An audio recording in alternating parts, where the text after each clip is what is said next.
That was actually my first time meeting a March and March member, and it's crazy that we know each other. We come from the same community, we went to the same primary school, and to my shock is like when I checked on social media, I saw hey, he's actually one of the active members going out there in Cape Town. Videoing people, especially in the Somalian community, children actually in their homes, telling them to go back to Somali and stuff like that.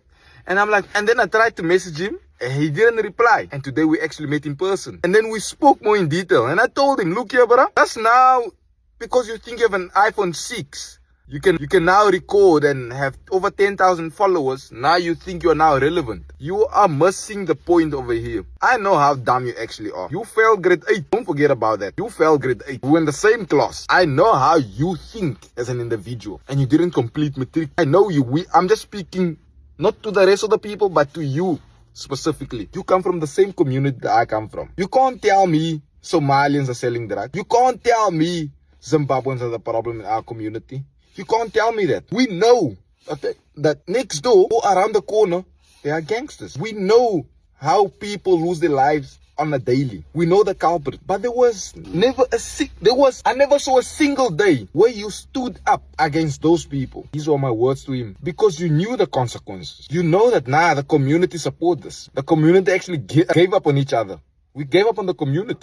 More. That's just the reality of it. But why do you now leave your community that you're still staying in up until today in your mommy's house? To go to Bellville, spend your transport that you borrowed to go to Bellville and start taking videos of children telling them they must go back to Somalia. What change are you making? Are they the reason you didn't finish school? Are they the reason you failed grade 8? Are they the reason there's gangsterism in your area? Or in our community? Are they the reason people are losing their lives every day? Majority of these people have their own businesses. Why can't you start your own? Stop lying to yourself. You actually lying to yourself and you're trying to fool other people. And all your 10,000 followers are all dumb and idiot and stupid. Honestly, don't come and create a narrative that people, just to lie to people, man. Don't do that. I know you. And if I must mention your name here, it's not going to look nice for you. And I could see how he reacted. Because someone told him maybe what he didn't want to hear. Someone that really know him in and out. Played on the same park. We played rugby together. But don't come and lie to people that know. Those type of people, those Zimbabweans, those Malawians are the reason why you like this. You never liked school. I know I was a crazy light in school, but I always completed my homework, I always make sure I pass because I know going back home, I'm gonna get a huge hiding from my parents. You used to bang. You used to encourage me to bang. There was a time when we banged together. We banged school together. It's not lie to people, man. It's not lie to people. Majority of your friends are unemployed. That's where the problem is. You're surrounding yourself with people who don't even have a future. They're not going anywhere. I won't advise you to start this, do this, have the documentation, apply here. They're looking for people. You are close to people that always complain and blame the system. When are you gonna change? Because change starts with yourself. And I told him, first thing that you're doing won't take you anywhere. It won't take you anywhere. And if I must report you to your political part because you are wearing their jersey, first of all, they don't support that. You're wearing their jersey and their brand, going out there claiming that you are making change, you will be in huge trouble. You will be in huge trouble, including in your own community. Because we don't experience looting here in our community. We don't experience any of that. People are woke here. We don't experience any of that. So if you want to bring it here,